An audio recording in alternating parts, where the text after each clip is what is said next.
આપણી સાથે જે વાંસદાના પ્રમુખ કોંગ્રેસના પ્રમુખ શ્રી છે એમની સાથે આપણે વાત કરીએ છીએ. એમની પાસેથી આપણે જાણીએ છીએ કે અનંત પટેલ સાહેબ ભારતીય જનતા પાર્ટીને 5 લાખથી લીડથી ઉમેદવારી કરીને જીતવાની એ લોકોએ લીડ રાખી છે.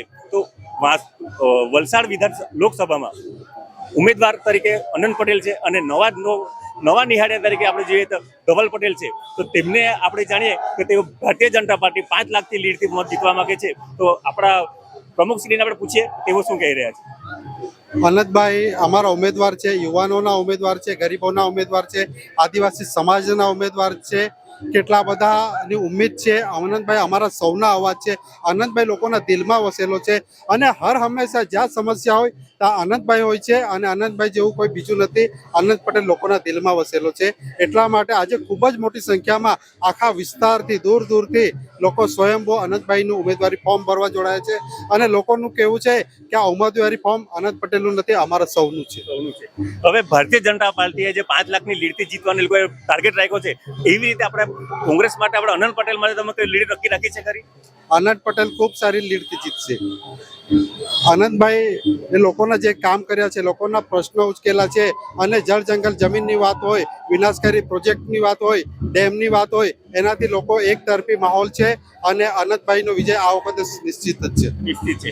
આ છે આપણી સાથે વાંસદાના કોંગ્રેસ પ્રમુખ શ્રી છે. એમણે કહ્યું છે કે અનંત પટેલના કાર્ય અને અનંત પટેલના લોકોને જે સપોર્ટ કર્યો છે એના લીધે આજે લોકો જનમેદની ઉઠી છે. એ વાત આપણે કલ્પેશ પટેલ છે, તેઓ આવ્યા છે આપણી સાથે. તેમની સાથે આપણે મુલાકાત કરીએ કે તેઓ શું કહેવા માંગે છે. જય આદિવાસી જોહર. ઇન્ડિયા ગઠબંધનના લોકસભાના ઉમેદવાર અનંતભાઈ પટેલ સાહેબનું આજે ફોર્મ ભરવા જઈ રહ્યા છે. ત્યારે ચોક્કસપણે જીતની દાવો કરીએ છીએ અમે અને સાથે હંમેશા અન્યાય માટે લડ્યા છે. પારતાપી રિવર લિંક હોય, ભારતમાલા હોય, નેશનલ સંપન્ન હોય, આંગણવાડીનો પ્રશ્ન હોય, આશા વર્કર બહેનોનો પ્રશ્ન હોય કે ડ્રાઈવરોનો પ્રશ્ન હોય, અનંતભાઈ દરેક અન્યાય સામે લડ્યા છે. હવે લડવાનો સમય આપણો છે. જંગી બહુમતીથી જીતીશું. આપણા વાસ્તવમાં જે કહેવાય છે કે બે વાઘ છે, એક અનંત પટેલ અને કલ્પેશ પટેલ. એ બે વાઘમાંથી આપણી પાસે કલ્પેશ પટેલ છે. તેઓ કાયમ એક વાર્તા કહેતા હોય છે કે એક સિંહ હોય છે ને બે સિંહ હોય છે, એક બુઢો સિંહ અને એક જુવાન સિંહ. જ્યારે બુઢો સિંહ પર જ્યારે આક્રમણ કરવામાં આવે છે ત્યારે જુવાન સિંહ તેનો સપોર્ટ કરે છે. તો તમે પણ તો અનંત પટેલને એ રીતે સપોર્ટ કરો છો? આ કોઈ આંડુ પાંડુની લડાઈ નથી. આ સિંહના બચ્ચાઓની લડાઈ છે. જળ જંગલ જમીન બચાવવાની લડાઈ છે. એમાં આખો આદિવાસી સમાજ અને જેના પર અન્યાય થયો છે એ દરેક વ્યક્તિ એક મંચ પર આવીને પાડી દેશું ભાજપને પાડવાની. આ વખતે કલ્પેશ પટેલ ઇન્ડિયા કન્ટેન્ટ પણ દ્વારા ભાજપને પાડવાની કામગીરી છે.